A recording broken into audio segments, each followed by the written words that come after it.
أعوذ بالله من الشيطان الرجيم. بسم الله الرحمن الرحيم. ولما فتحوا متاعهم وجدوا بضاعتهم ردت إليهم قالوا يا أبانا ما نبغي هذه بضاعتنا ردت إلينا ونمير أهلنا ونحفظ أخانا ونزداد كيل بعير ذلك كيل يسير. قال لن أرسله معكم حتى تؤتون موثقا من الله لتأتونني به إلا أن يحاط بكم. فلما آتوه موثقهم قال الله على ما نقول وكيل.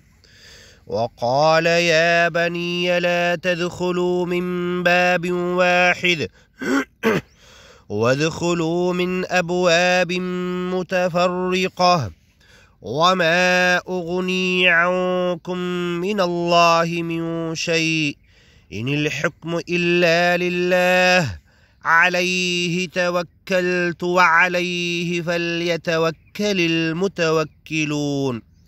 ولما دخلوا من حيث أمرهم أبوهم ما كان يغني عنهم من الله من شيء إلا حاجة في نفس يعقوب قضاها وإنه لذو علم لما علمناه ولكن أكثر الناس لا يعلمون.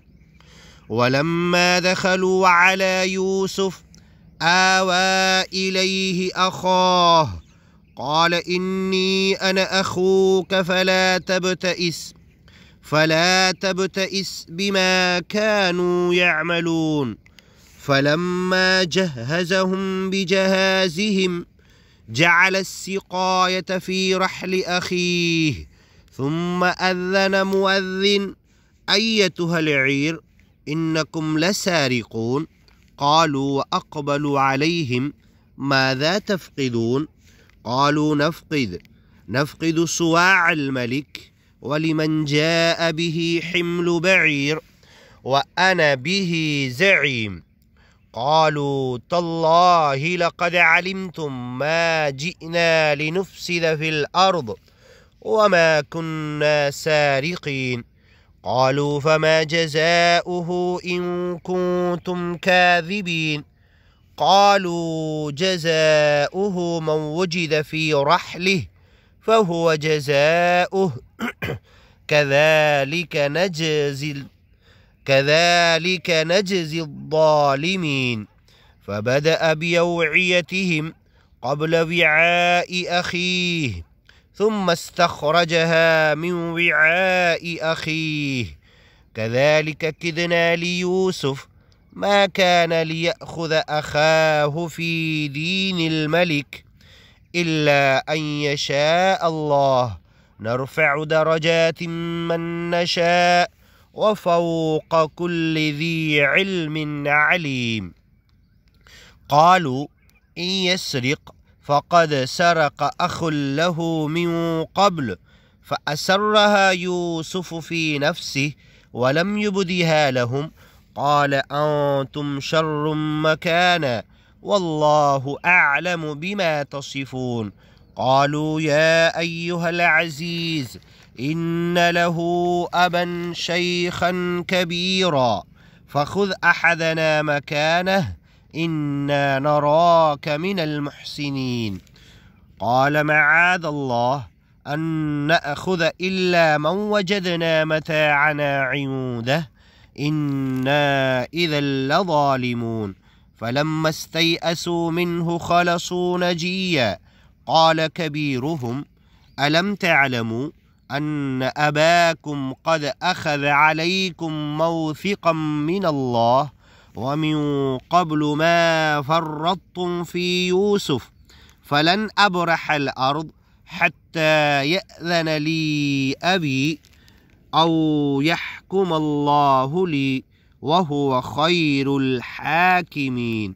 ارجعوا إلى أبيكم فقولوا يا أبانا إن ابنك سرق وما شهدنا إلا بما علمنا وما كنا للغيب حافظين واسأل القرية التي كنا فيها والعير التي أقبلنا فيها وإنا لصادقون قال بل سولت لكم أنفسكم أمرا فصبر جميل عسى الله أن يأتيني بهم جميعا إنه هو العليم الحكيم وتولى عنهم وقال يا أسفا على يوسف وابيضت عيناه من الحزن فهو كظيم قالوا تالله تفتأ تذكر يوسف حتى تكون حرضا أو تكون من الهالكين قال إنما أشكو بثي وحزني إلى الله وأعلم من الله ما لا تعلمون يا بني اذهبوا فتحسسوا من يوسف وأخيه ولا تيأسوا من روح الله إنه لا ييأس من روح الله إلا القوم الكافرون فلما دخلوا عليه قالوا يا أيها العزيز مسنا وأهلنا الضر وجئنا ببضاعة مزجاة فأوف لنا الكيل وتصدق علينا إن الله يجزي المتصدقين قال هل علمتم ما فعلتم بيوسف وأخيه إذ أنتم جاهلون قالوا أئنك لأنت يوسف قال أنا يوسف وهذا أخي قد من الله علينا إنه من يتق ويصبر فإن الله لا يضيع أجر المحسنين قالوا تالله لقد آثرك الله علينا وإن كنا لخاطئين قال لا تثريب عليكم اليوم يغفر الله